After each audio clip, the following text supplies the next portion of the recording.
One of the most stubborn hyperpigmentation disorder of skin is melasma.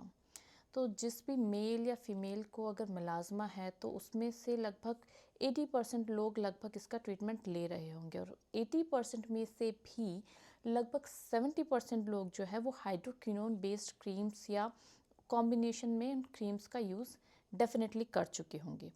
Hydroquinone based creams का एक सबसे बड़ा drawback जो है वो ये है कि वो क्रीम्स कुछ टाइम तक तो असर करती हैं, लेकिन थोड़े टाइम बाद वो क्रीम्स बेअसर होना शुरू हो जाती है या फिर उसके साइड इफ़ेक्ट्स आने लगते हैं, जैसे कि चेहरा जो है वो रैशेस से भर जाता है, सन से सेंसिटिव हो जाता है।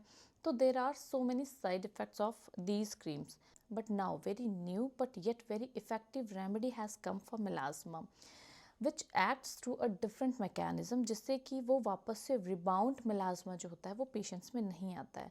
So if you want to know about that remedy, watch this video till end. This new remedy effectively diminishes the appearance of melasma, post-inflammatory hyperpigmentation, scar marks due to acne, and other hyperpigmentation disorders. This medicine comes in the serum forms, in cream forms, and there are different percentages are available. Understand the mechanism of this drug. Let us understand the pathophysiology of melasma. इसे हम ऐसे समझ सकते हैं कि this is the normal structure of our epidermal layer. इसके नीचे होती है हमारी डर्मिस लेयर। जो मिलानिन प्रोडक्शन करने वाली सेल होती है उसे हम कहते हैं मेलानोसाइट, जो कि हमारी basal cell layer of epidermis के अंदर होती है। उसके ऊपर ऊपर हमारे स्किन की 4 लेयर्स होती हैं।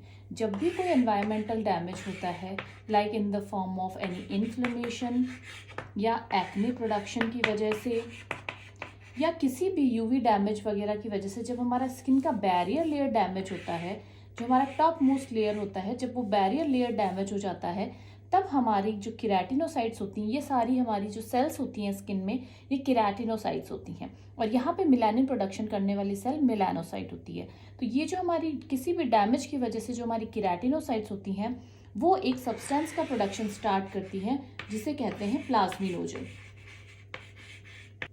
ये जो प्लाज्मिनोजन होता है, this plasminogen is responsible for production of tyrosinase.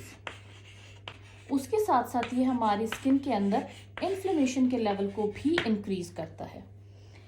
इसकी वजह से इन्फ्लेमेशन और टायरोसिन के इंक्रीज होने की वजह से बॉडी के अंदर मेलानोसाइट सेल स्टिमुलेट होती है और प्रोडक्शन ऑफ मेलानिन, जो कि मेलाज़मा में हाइपरपिगमेंटेशन के लिए रिस्पॉन्सिबल ग्रैन्यूल्स होते हैं मेलानिन, उनका प्रोडक्शन बॉडी के अंदर इंक्रीज हो जाता है। और ये मेलानिन जब तक आपकी इस एपिडर्मल के अंदर लेयर के अंदर रहता है, तब तक मेलाज़मा सुपरफिशियल काउंट होता है। जैसे ही ये मेलानिन आपकी डीप डर्मिस के अंदर जाकर सेट होने लगता है, तो वो बना लेता है डीप मेलाज़मा, और ये डीप मेलाज़मा आपको पर्पलिश ह्यू देता है, आपकी स्किन में पर्पलिश ह्यू देता है। जबकि जो सुपरफिशियल लेयर या एपिडर्मल लेयर के अंदर मेलानिन प्रेजेंट होने की वजह से जो मेलाज़मा होता है, वो एक हाइपर पिगमेंटेड ब्राउनिश ह्यू देता है। तो जो ड्रग होती है ट्रेनेक्सेमिक एसिड होती है, वो ट्रेनेक्सेमिक एसिड ब्लॉक करती है, tranexamic acid blocks this plasminogen and hence inhibit the production of melanin. और यहाँ पर मेलानिन का प्रोडक्शन रुकने की वजह से ना तो वो आपको डीप डर्मिस लेयर में जाके सेटल हो सकता है, इनफैक्ट जो एपिडर्मल लेयर के अंदर मेलानिन प्रोडक्शन होता है, उस मेलानिन के प्रोडक्शन को भी ये रोक देता है। Hence it treats melasma. Yes, this drug is tranexamic acid, and it is available in the cream forms, in oral forms, in serum forms. It effectively inhibits plasminogen and hence inhibit the production of melanin in the epidermis. Another add-on ingredient is HPA, that is hydroxyphenoxypropionic acid. It basically complements tranexamic acid as it inhibits the release of melanin from melanocytes. तो जब ट्रानेक्सेमिक acid के साथ में combination में HPA होता है तो एक एड ऑन इफेक्ट आता है और मेलाज़मा को ये इफेक्टिवली इनहिबिट करते हैं।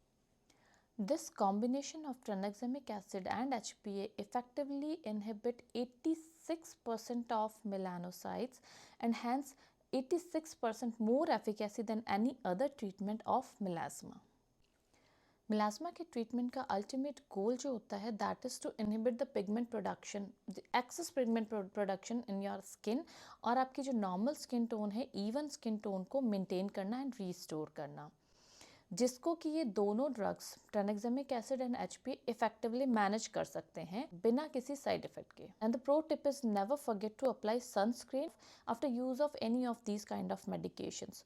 जो मेलास्मा का ट्रीटमेंट होता है उसके प्लान में सबसे पहली चीज़ ही सन से प्रोटेक्शन होता है, उसके बाद कोई भी टॉपिकल या ओरल ट्रीटमेंट दिया जाता है। ट्रानेक्सामिक एसिड ओरल टैबलेट्स की फॉर्म में भी अवेलेबल है, but I will suggest you वो आप हमेशा अपने डर्मेटोलॉजिस्ट के कंसल्टेशन में ही लें।